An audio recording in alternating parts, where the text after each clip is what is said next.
Сәлеметсіңдер ме, құрметті оқушыларым? Бүгін комбинаторикадағы орналастыру, теру, алмастыру туралы айтатын боламын. Бүгін бізде теория. Неге мен мынандай сызба дайындап қойдым. Комбинаторика, теру, орналастыру, алмастыру. Әрқайсысына жеке-жеке тоқталайын. Теру дегеніміз не? Теру деп элементтерінің саны неге көрініп тұр? 5-еу, 5 әнші дейік. Осы 5 әншіден 3 әншіні таңдау керек.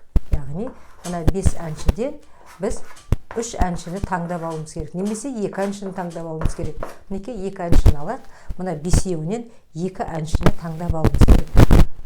Яғни теру деген өзі де аты айтып тұр.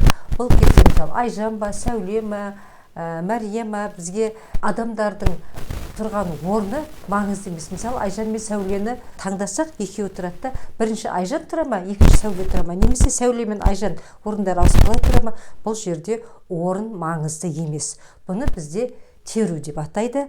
Мұндағы мынаған назар аударайық. N тең 5-ке, яғни қатысатын әншілердің саны. Ал процеске қатысатын, яғни барлық әншілер 5-еу, бірақ соның ішінде нешеуін таңдап алайын деп тұр. Процеске қатысатын 2-еу, оны К деп қоямыз. К тең 2. Осы N мен К-ға байланысты берілген теру қайталанатын және қайталанбайтын болып аталады. Соған байланысты формулалар да шығады. Келесі екінші орналастыру. Яғни мына жерде берілген элементтердің процеске бәрі қатыспайды екен, іріктеліп алынады екен, және орындары маңызды емес. Осыны ескереміз. Екінші орналастыру, мынандай 4 орынды сан беріледі. Осы 4 орынды саннан айталық 2 орынды сан немесе 3 орынды деп қояқ. 3 орынды санды біз іріктеп алу керек. Яғни 2570 деп айтамаймыз. 257, 573, 725 деген сияқты әртүрлі варианттарды қарастырамыз. Яғни бұнда да барлық элементтердің саны n тең 4-еу, ал процеске қатысатын 3-еу, К тең 3-ке. Және мұнаны ескереміз. Мына жерде орны маңызды болған жоқ, ал мына жерде орны маңызды. Мысалы 257 болса, одан кейін 527, 752 десе, ол сандар әрқайсысы әртүрлі. Бұл жерде орын маңызды. Тағы ескереміз. Процеске барлық элементтерден процеске қатысатын ішінен іріктеліп алынады және орын маңызды. Ана жерге қарағанда бірінші жағдайда орын маңызды емес, екінші жағдайда орын маңызды. Үшінші жағдайда мінекей осы сандарды қайтадан жазып қойдым. Осы 4 орынды саннан енді 4 цифрдан, яғни 4 цифрдан 4 орынды сан жазуымыз керек. 2537 немесе 5237 деп, яғни 3257 деген сияқты әртүрлі осы сандарды 4 таңбалы сан жазуымыз керек. Сонда процеске мына сандардың бәрі де қатысып отыр. N тең 4, К ол да тең 4-ке болып отыр. Және мұнан ескереміз. Мына жерде қайталанатын теру деген бар, алмастыру және қайталанбайтын. Орналастыруда да сондай, үшеуінде де қайталанатын және қайталанбайтын дейтін нәрселер болады. Қазір мына нәрсені айтайын. Осы тақырыпты толық меңгеруде бізде факториал деген сөзге мән береміз. Ол мына жерге комбинаторика, факториал. Қазір факториал жазамыз. Факториал деген не? Факториал дегеніміз факториал деп қояйық. Факториал деп n деп былай леп белгімен қояды. Бұл не факториал деген? Мысалы айталық 5 факториал десе, 5 факториал дегеніміз тең 1-ден бастап 5-ке дейінгі сандардың көбейтіндісі. Яғни қатар тұрған тізбектес натурал сандардың көбейтіндісі. 4, 5.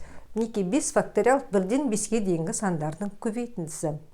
Және мұнаны ескертіп айтайын тағы да, егер 0 факториал десе, ол 0 факториал балдар 1-ге тең болады. Сол нәрсені де ескеріп отыратын болайық. Қазір мысалдар көрсетейін. Осы әрбір терудің қайталанатын, қайталанбайтындығына және орналастырудың да қайталанатын, қайталанбайтындығына байланысты әрқайсысына жеке-жеке тоқталып өтейін. Алдыменен теру. Бірінші қайталанбайтын теруді қарастырайық. Қайталанбайтын деп қояйын. Қайталанбайды.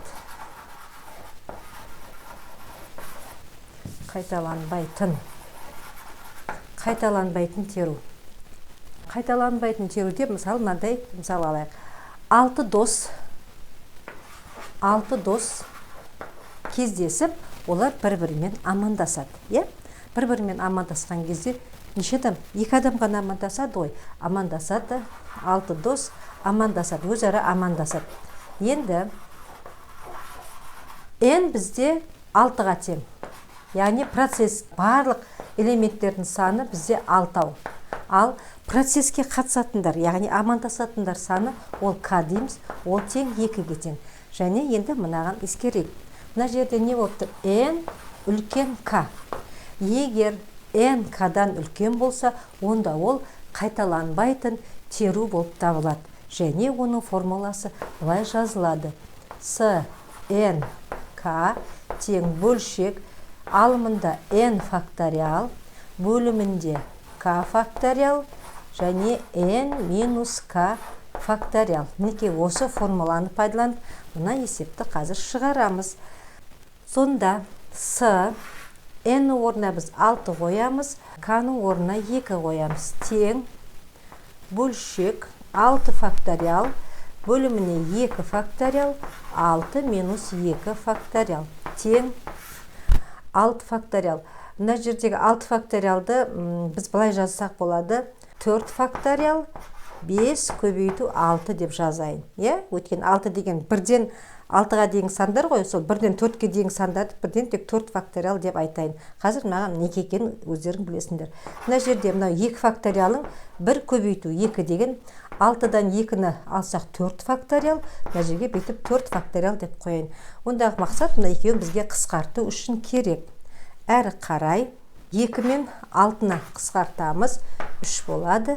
Тең бөлімінде бірден басқа сан жоқ, алымында 15. Демек 6 дос бір-бірімен амандасқан кезде не қылады екен? 15 рет амандасу болады екен. Қазір қайталанатын теруге мысал көрсетейін. Конвертке жапсыратын маркалар ғой, марканың саны 4, қажет алу керек, сатып алу керек марка 6.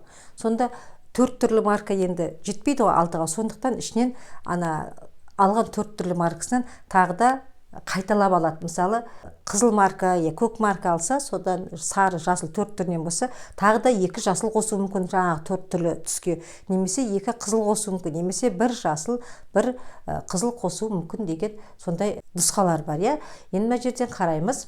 n-ның саны 4-ке тең, k-ның саны 6-ға тең. Бізде мынандай шарт болып тұр. n k-дан кіші болып қалып тұр. Егер n k-дан кіші болса, ол қайталанатын теру болып табылады. Оған арналған формула бізде мынандай балалар. Мынау n және k ғой, мына жерде nk біз былай жазамыз. Формуласы мынандай түрде болады. Төменгі жағына n плюс k минус 1 деп жазылады. Алымына 4-тен қаншасын алып отырмыз? 6 ғой. Мінекей былай жазылады. Тең бөлшек n плюс k минус 1 факториал, бөлімінде мына жерге k деуім керек еді, 6 деп қойып болғандар. K формула жазып жатырмын ғой мен, k факториал, бөлімінде n плюс k минус 1 минус k факториал. Сонда k-лар жойылып кетеді, n минус 1 қалады ғой бөлімде. Демек тең. Мінекей осылай тұра берсін, мен қазір мына есебімізге соны пайдаланайын.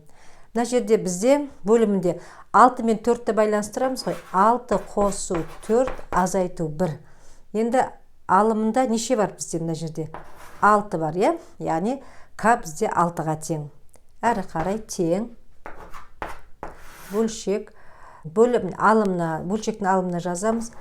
6-ға 4 қоссақ 10, 10-нан 1 алсақ 9. Сонда мына формуланы былай жазып қойсам болады, Қазір мына жерді өшіріп жіберейін. Мына формуланы енді есептеп жіберек, азайтып. С 6-ға 4 қоссақ 10, 10-нан 1 алсақ 9. Сонда 9-дан 6 терудің формуласы шықты. Демек 9 факториал, бөлімінде 6 факториал, 9 азайту 6 факториал. тең 9 факториалды 6 факториал көбейтілген 7 көбейтілген 8 көбейтілген 9 деп алайық. Бөлімдегі 6 факториал 9-дан 6 алса 3 факториал. 3 факториалды 1 көбейту 2 көбейту 3 дейік. 6 факториалдар қысқарып кетеді. 8 бен 2 қысқарады 1 4, 9 бен 3 қысқарады 1 3. Енді 3 4-тің 12, 12-ні 7-ге көбейтсек 84 болады. Яғни қайталанатын жағдайда мінекей мынандай марка саны 4-еу, қажет марка 6 болған кезде бұл бізде 84 нұсқасы бар екен. Келесі орналастыруларға байланысты да осындай қайталанбайтын орналастыру және қайталанатын орналастыру. Қайталанбайтын деген шартты орындайтын бізде n үлкен k-дан. Оның формуласы мінекей мына түрде беріледі, ал қайталанатын орналастыруға мінекей мына түрде жеке-жеке қазір мысал қарастырайық. Баскетбол командасында 10 адам бар, капитанды және оның орынбасарын қанша тәсілмен таңдауға болады дейді. Біздегі n барлық қатысатын адам саны 10, сондықтан n тең 10-ға. Ал k тең 2-ге. Яғни орынбасары және капитанның командасы, команданың капитаны.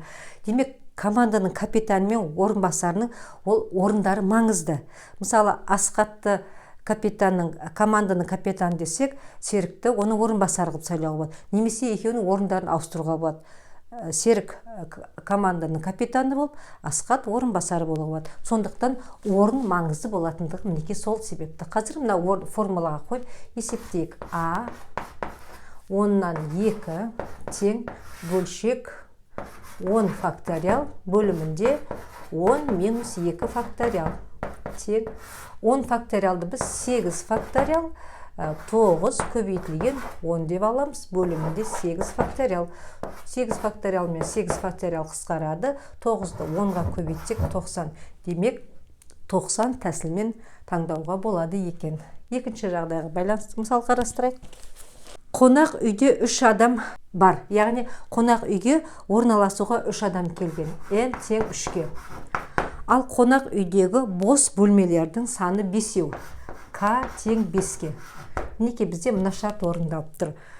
Осы бөлмелерге сол 3 адамды орналастыру қанша әдіспен орналастырды. Яғни, мысалы, қатар тұрған 3 бөлмеге мына 3 адамды орналастыруға болады. Немесе алдыңғы бір бөлмені бос қойып, кейінгі 3 бөлмеге 3 адамды орналастырып, шеткі 2 бөлмені бос қалдыруға болады. Яғни, қанша осындай варианттары бар дейді. Оның мінекей формуласы бізде мына түрде беріліп тұр. Демек, жазатын болсақ, А 3-тен 5 тең, яғни бұл 3-тің 5 дәрежесі деген сөз.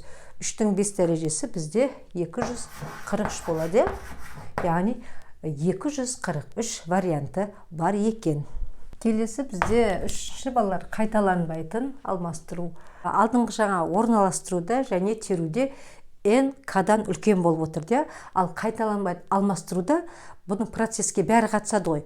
Элементтер санында n процеске қатысуда барлық түгел қатысады. Сондықтан мінекей мына формуламен өрнектеледі. Мынандай мысалмен түсіндірейін.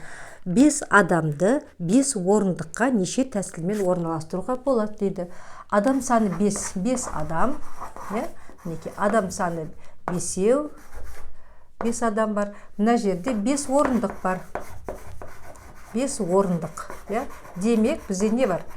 n 5-ге тең, k 5-ге тең деген сөз. n мен k тең. Демек, мына формулаға саламыз. p 5 дейміз де 5 факториал дейміз. Ары қарай шығаратын болсақ, 1-ден 5-ге дейінгі көбейтіндісі ғой, енді сандардың 3, 4, 5. Қанша болады? 2 3-ің 6, 4 5-ің 20, 20-ны 6-ға көбейтсең 120-ға тең болады екен. Келесі есеп, енді қайталанатын алмастыруға мына бір формуладан қорқудан қажет жоқ, балдар, қазір түсіндірем. 6 адамды 3 машинаға неше тәсілмен орналастыруға болады дейді. Мысалы, 3 машина бар. Не деген машиналар деп қояқ. Машиналарымызды осылай сап қояйық. Енді адамның саны бізде нешеу? 6 адам бар. 6 адам. Машина 3-еу. 3 машина бар. осы 3 машина қалай орналастырылады? Мысалы, бір машинаға бір адам орналастыруға болады, екі машинаға екінші машинаға екі адам, үшінші машинаға үш адамды орналастыруға болады. Енді адам саны бізде 6, 3 машина ғой. Формулаға салайық. P. Мына жердегі n орнына біз 6-ны қоямыз. 3 машина ғой. Сол 3 машинаны 1 факториал, 2 факториал, 3 факториал деп жазып аламыз. Тең бөлшек. Әрі қарай мына жерге не жазамыз біз? 6 факториал бөліміне 1 факториал, 2 факториал, 3 факториал. Әрі қарай 6 факториалды мен былай жазып алайын. 3 факториал 4 көбейту 5 көбейту 6 деп. 2 факториал, 1 факториал енді 1 ғой. 2 факториалды 1 көбейту 2 деп, 3 факториал өзі тұра берсін. Сонда мына 3 факториал қысқарып кетеді. 2 мен 4 қысқарады, 2, 1. Сосын 2, 5-ке 10, 10-ды 6-ға көбейтсек 60. Демек, бізде 60 вариант, 60 нұсқа бар екен. Мінекей, құрметті оқушылар, осымен біздің сабағымыз аяқталды. Бізде бүгін практикалық сабақ, мен комбинаторикадағы алмастыру, орналастыру терулерге 2 сабақ арнаймын. Бірінші теория, келесі сабақта оқулығымыздағы есептермен көрсететін боламын. Осымен сабағымыз аяқталды. Біздің арнаға тіркеліп, қоңыраушаны басуды ұмытпаймыз. Келесі сабақта кездескенше.